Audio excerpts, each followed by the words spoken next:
Hello friend, good morning to all of you.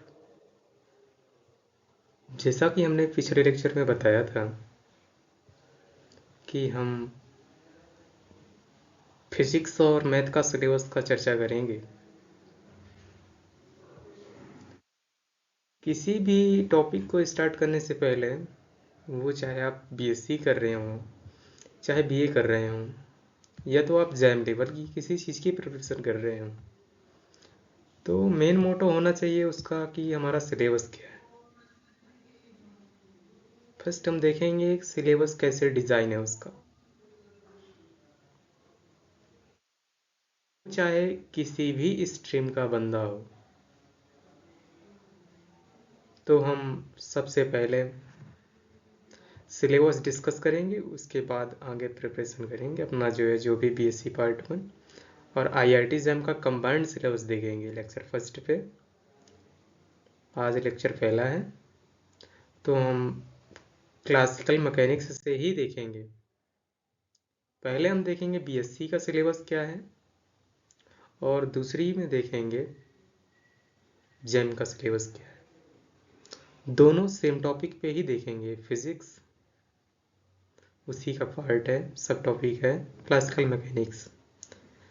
हम देखेंगे दोनों का सिलेबस कह सकते हैं कि डिफरेंट है। क्लासिकल मैकेनिक्स में जो बीएससी के टॉपिक रहते हैं वो 50% ही मैच करते हैं अदर यूनिट से, तो हम वैसे ही डिस्कस करेंगे। पहले बीएससी, बाद में आईआईटी जैम। ओके, तो हम बीएससी कोई बंदा पार्ट 1, पार्ट 2, पार्ट 3 में है, तो वो अगर किसी भी जो क्लासिकल मैकेनिक्स है वो किसी स्टेट यूनिवर्सिटी पे फर्स्ट ईयर पे होगी, और सेंट्रल यूनिवर्सिटी वगैरह पे थर्ड ईयर सेकेंड ईयर किसी पे भी हो सकती है। अलग अलग जगहों पर अलग अलग मैटर करते हैं,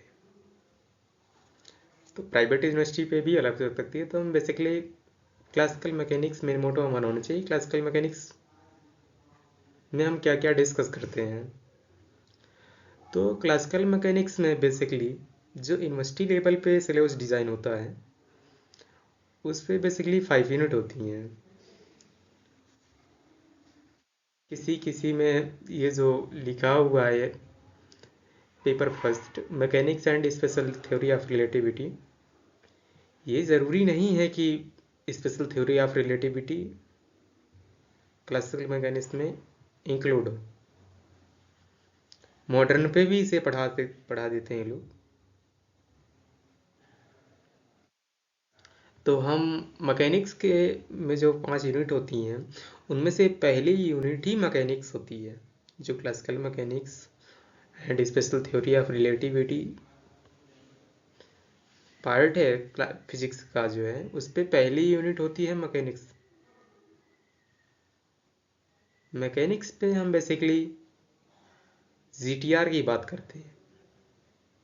जीटीआर क्या होता है? Galilean theory of relativity.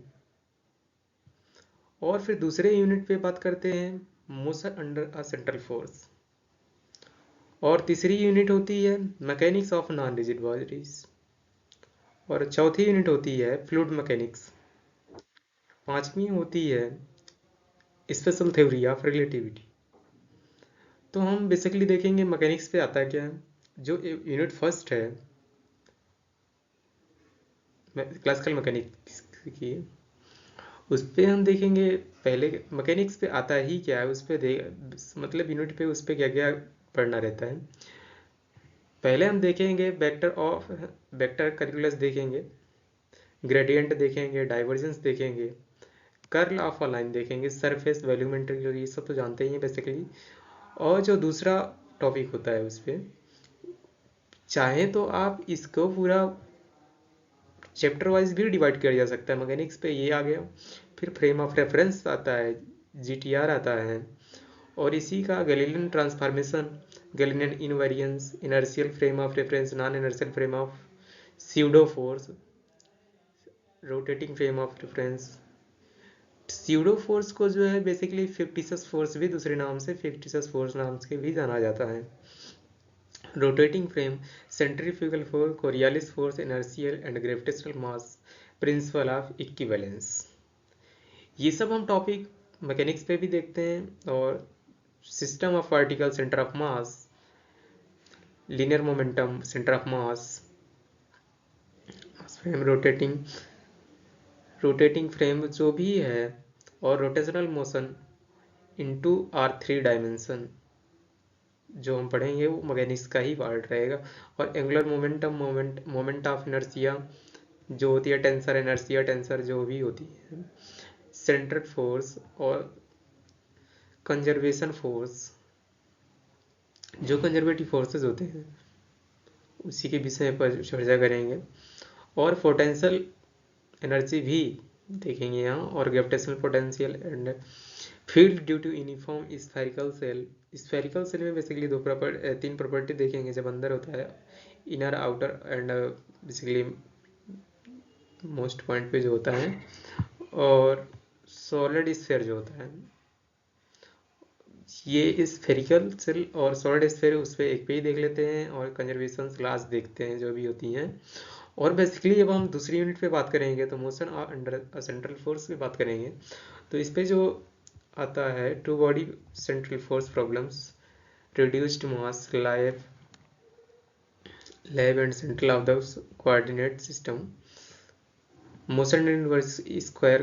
Basically इस पे हम ज़्यादा पे ना ध्यान देते हुए टू बॉडी प्रॉब्लम पे बात करते हैं, रिड्यूस्ड मास क्या होता है, और centre of mass coordinate system पे बात करेंगे, और केपलर लॉज देखते हैं। और बेसिकली ये इम्पोर्टेंट रहता है motions and inverse square field जो होती है उस पर बात करेंगे। तो ये सभी सिंपल टॉपिक हैं। और थर्ड यूनिट जो होती है mechanics of non rigid bodies होती है। Mechanics of non rigid body में बेसिकली हम बात करेंगे तो इलास्टिसिटी का जो आप बेसिकली 11th से पढ़ते आए हैं, इलास्टिसिटी, प्रत्यास्थता, उसी की बात बेसिकली यहाँ करते हैं। तो mechanics of non rigid bodies में हम देखते हैं रिजिड बॉडीज क्या होती है, इलास्टिसिटी क्या होती है, स्ट्रेन, स्ट्रेस, और इलास्टिक मॉडलिंग क्या होती है, इलास्टिक एंड प्लास्टिक बॉडीज। इस पे बहुत सारा मतलब मटेरियल है, torsion of cylinder, bending of beam, internal energy of strain body जो भी होती है, हुक्स लॉज वगैरह जो भी है, मॉडुलस ऑफ रिजिडिटी जो भी। इसमें बेसिकली मेजर पोर्शन ये जो है कवर करता है, प्रैक्टिकल का ही टॉपिक है mechanics of non rigid bodies. Basically जो फर्स्ट ईयर में प्रैक्टिकल होते हैं मैकेनिक्स पे, कंपाउंड पेंडुलम हो गया, फ्लाईव्हील हो गया, ये सभी इसी पे ही अप्लाई होता है। और जो चौथी यूनिट होती है उसे फ्लूइड मैकेनिक्स का नाम से जाना जाता है। इस पे ideal fluid, Bernoulli's theorem, equation of consistency, और जो है streamline flow, rotational and irrotational flow जो होता है मतलब द्रवों का प्रवाह जिसे बोलते हैं बेसिकली फ्लूइड, और viscous field, Pauli equations, viscosity of rotating cylinder of motion, Bernoulli theorem के विषय में जानते हैं जो है। और अब हम बात करते हैं special theory of relativity. Special theory of relativity में बात करेंगे, स्पेशल थ्योरी ऑफ रिलेटिविटी में बात करेंगे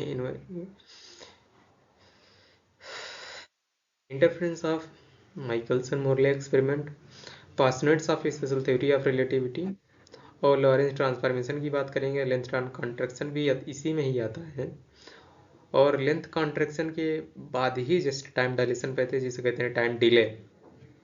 ठीक है, टाइम डिले बात करेंगे, साइमल्टेनिटी ऑफ रिलेटिविटी थ्योरी जो होती है, और एडिशन ऑफ वेलोसिटीज पढ़ेंगे जो भी होती है, एडिशन ऑफ वेलोसिटीज होती हैं, वेलोसिटीज को ऐड करना है, एडिशन ऑफ वेलोसिटी, और रिलेटिविस्टिक डायनेमिक वेरिएशन ऑफ जो मतलब मास वेलोसिटी फार्मूला आता है, और मास एनर्जी रिलेशन भी देखेंगे, और रिलेटिविस्टिक डॉपलर शिफ्ट एब्रेशन जो होता है, इसे बेसिकली ज़्यादातर सिलेबस में डिज़ाइन नहीं किया जाता, लेकिन स्पेशल थ्योरी ऑफ रिलेटिविटी के अंदर ही आता है ये जो है, इसे आप चाहें तो छोड़ भी सकते हैं। बेसिकली एक्सपेरिमेंट है, एक्सपेरिमेंट का मेजर पोर्शन यहाँ पर रखा गया है। तो हम पूरा पढ़ लिए जैम का सिलेबस, ये हम बेसिकली पढ़ लिए बीएससी का सिलेबस जो बीएससी में पूछा जाता है। और अब हम देखेंगे इसमें से जैम का सिलेबस क्या है, क्लासिकल मैकेनिक्स, इस पे हम बात करेंगे। बीएससी का सिलेबस कम्प्लीटली यही है, आप देख सकते हैं, स्क्रीनशॉट ले लें, चाहे तो आप लिख सकते हैं। और फिर हम बात करेंगे जैम का सिलेबस क्या है। जैम का सिलेबस क्लासिकल मैकेनिक्स पे क्या होने वाला है उस पर हम बात करेंगे। तो जो क्लासिकल मैकेनिक्स हम बीएससी पार्ट 1 में क्लासिकल मैकेनिक्स के नाम से जानते हैं, उसी को जैम ने क्या किया है, उसने जब अपना सिलेबस डिजाइन किया है उसने नाम रखा है mechanics and general properties of matter. तो आप परेशान नहीं होंगे, इसका सीएम ही मतलब क्लासिकल मैकेनिक्स ही इसका नाम है। जो हम जैम का सिलेबस पढ़ते हैं वो बेसिकली थोड़ा बहुत तो मैच करता है, लेकिन हम बोलें कि 100% मैच करता है क्या, तो ऐसा नहीं है। हम 50 से 60% कह सकते हैं कि मैच करता है, उसी टॉपिक पे लाई करता है। हाँ, जितना आप बीएससी पे पढ़ेंगे वो जैम पे रहेगा, लेकिन ये जरूरी नहीं कि आप स्पेशल थ्योरी ऑफ रिलेटिविटी पढ़ लिए हैं क्लासिकल मैकेनिक्स बीएससी पे, तो वही क्लासिकल मैकेनिक्स पे ही स्पेशल थ्योरी ऑफ रिलेटिविटी जैम पे रहे, ऐसा ज़रूरी नहीं है। जिस हिसाब से जैम का सिलेबस डिज़ाइन है, तो जिस हिसाब से जैम का सिलेबस डिज़ाइन है उस हिसाब से हम बात करेंगे। तो पेपर का नाम है mechanics and general properties of matter.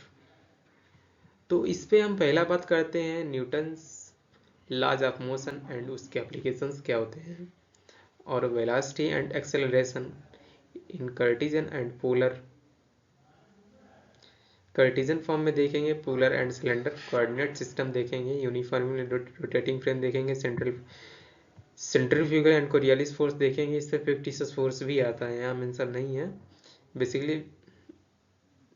हाँ, फिक्टिशियस फोर्स या तो उसी को बोलते हैं स्यूडो फोर्स, जिसे आप छद्म बल बोलते हैं, अपोजिट डायरेक्शन में जो सभी मतलब इमेज प्रतीत होती हैं ह्यूमन नेचर। तो उसे हम देखेंगे और motion under the central force देखेंगे, और यहाँ भी केपलर लॉज देखेंगे जो है, जो फ्लूइड मैकेनिक्स का, आप तो बोले फ्लूइड मैकेनिक्स क्या है, फ्लूइड मैकेनिक्स का ही पार्ट है। और ग्रेविटेशनल लॉज एंड फील्ड, और हम बेसिकली देखेंगे इसी पे conservative and non conservative forces देखेंगे, और system of particle centre of mass, जो बेसिकली हम शॉर्ट फॉर्म में COM बोलते हैं, equations of motion in classical mechanics, conservation of linear angular momentum, दोनों के लीनियर मोमेंटम भी देखेंगे और एंगुलर मोमेंटम भी देखेंगे, और कंजर्वेशन ऑफ एनर्जी देखेंगे, और वेरिएबल ऑफ मास सिस्टम देखेंगे, इलास्टिक एंड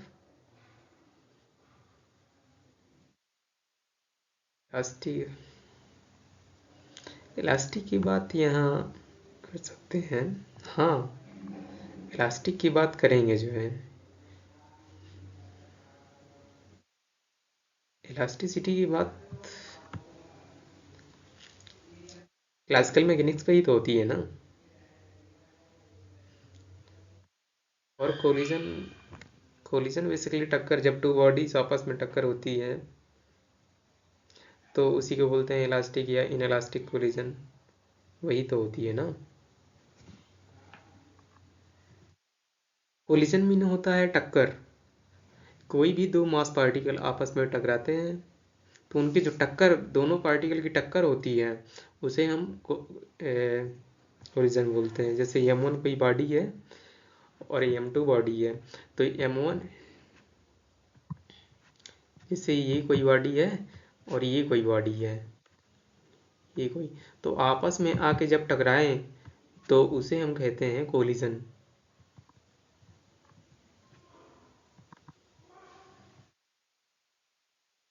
तो हम उसी को बेसिकली बोलते हैं कोलिजन।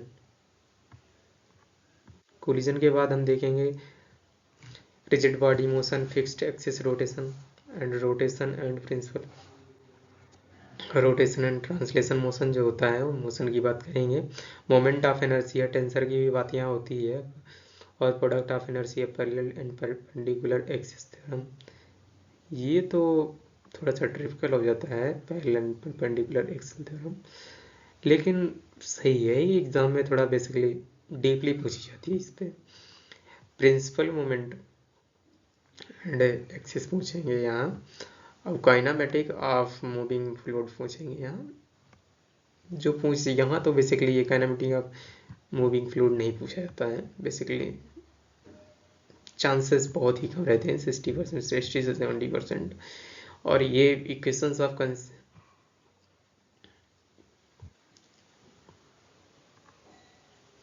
जो आइलर इक्वेशंस होती हैं, इक्वेशंस कई भी पूछी जाती हैं। इक्वेशंस ऑफ कंटिन्यूटी हो गई, इक्वेशंस ऑफ बर्नौली इक्वेशंस की होती है, बर्नौली इक्वेशंस पूछते हैं, आइलर इक्वेशंस पूछते हैं। बेसिकली जो equation of equations of Euler हो या तो इक्वेशन ऑफ कंटिन्यूटी, दोनों में क्या डिफरेंस है? बेसिकली एक पाइप जब होता है उस पर जब फ्लूइड फ्लो करता है तो जो है Euler equations and Bernoulli equation तो बेसिकली टोटल से पढ़ के आए भी हुए हैं, तो उस पर कोई ज़्यादा कुछ वो होने वाली नहीं है। तो हम आप जैसे अब इस पे देख रहे होंगे मैकेनिक्स पे, उस पे हम देखे थे स्पेशल थ्योरी ऑफ रिलेटिविटी, और यहाँ आप देख पा रहे हैं जैसे स्पेशल थ्योरी ऑफ रिलेटिविटी नहीं की मैंने। तो बात यहाँ होनी चाहिए कि स्पेशल थ्योरी ऑफ रिलेटिविटी कहाँ है भाई? भाई जब क्लासिकल मैकेनिक्स पे है, क्लासिकल मैकेनिक्स पे है तो उस पर गिवन होना चाहिए। तो जैम ऐसा नहीं करता। जो क्लासिकल मैकेनिक्स बीएससी में हम पढ़ते हैं स्पेशल थ्योरी ऑफ रिलेटिविटी, उसे किस पे इंक्लूड कर दिया है? मॉडर्न पे। जब हम मॉडर्न का सिलेबस डिस्कस करेंगे तो हम बताएंगे कि स्पेशल थ्योरी ऑफ रिलेटिविटी यहाँ इंक्लूड कर दिया गया है। तो अब बात आती है कि इन दोनों में बुक क्या प्रीफर करें हम। जो बुक हम रिकमेंडेड करेंगे बेसिकली यूनिवर्सिटीज़ से की जाती है, और एग्जाम लेवल पे भी बेसिकली यही बुक रेफरेंस करते हैं, प्रीफर करते हैं। तो जो बुक प्रीफर करेंगे वो डीएस माथुर की हो सकती है। डीएस माथुर बाई मैकेनिक्स की बुक आती है मैकेनिक्स, जिस पर राइटर है डीएस माथुर। और जेसी उपाध्याय की जो बुक आती है उसका भी नाम मैकेनिक्स ही है। और भी तमाम बुकें आप देख सकते हैं। रॉबर्ट रेसनिक की भी एक बुक आती है introduction of special theory of relativity की। इस पर जो बुक में नाम लिखा रहता है वो इंट्रोडक्शन ऑफ स्पेशल रिलेटिविटी रहता है। तो आप कोई भी बुक, हम तो बेसिकली कहेंगे आप अगर यूनिवर्सिटी लेवल पे भी हैं या तो जैम लेवल पे हैं, CSIR वगैरह नेट वगैरह की बात कर रहे हैं तो अलग बात है, नहीं तो हम रिकमेंड करेंगे कि आप डीएस माथुर या तो जेसी उपाध्याय ही परचेस करें। ओके देन, आज तो हम यहीं तक सिलेबस का डिस्कस किए। बेसिकली हमारा अगला जो टारगेट रहेगा उस पर हम कोशिश करेंगे कि थर्मल का सिलेबस डिस्कस करें। उस पर भी हम जो थर्मल का सिलेबस डिस्कस करेंगे तो उस पर भी हम पहले बीएससी का सिलेबस डिस्कस करेंगे। BSc first year, second year, third year में जो थर्मल फिजिक्स का टॉपिक है उस पर क्या रहता है, और जैम लेवल पे जो फिजिक्स का टॉपिक रहता है उस पर क्या रहता है। ताकि मोस्टली ये रहता है ना कि जब हम बीएससी कर लेते हैं तो हमें ये बना रहता है कि बीएससी करने के बाद जब जैम की प्रिपरेशन करेंगे तो उस पर भी यही जो है टॉपिक मिलेगा। और उसी पे क्लासिकल मैकेनिक्स जैसे दिखाया ना आपको, क्लासिकल मैकेनिक्स का स्पेशल थ्योरी ऑफ रिलेटिविटी है बीएससी पे। और जब हम जैम पे आते हैं तो हम देखते हैं इस क्लासिकल मैकेनिक्स, वाह स्पेशल थ्योरी ऑफ रिलेटिविटी तो नहीं है, तो पूरा तरह से माइंड को रिसेट कर देते हैं। ऐसा होना नहीं चाहिए। तो हम जैम पे जो बताया आपको, जैम पर जब डिस्कस करेंगे तो उस पर special theory of relativity modern physics पे आती है, जिस शॉर्ट फॉर्म में भी बोलते हैं। तो हम नेक्स्ट लेक्चर पे यही हम बताएंगे कि थर्मल फिजिक्स का सिलेबस क्या होता है, thermal and kinetic theory of relativity. Okay then bye bye. Okay आज इतना ही। ओके।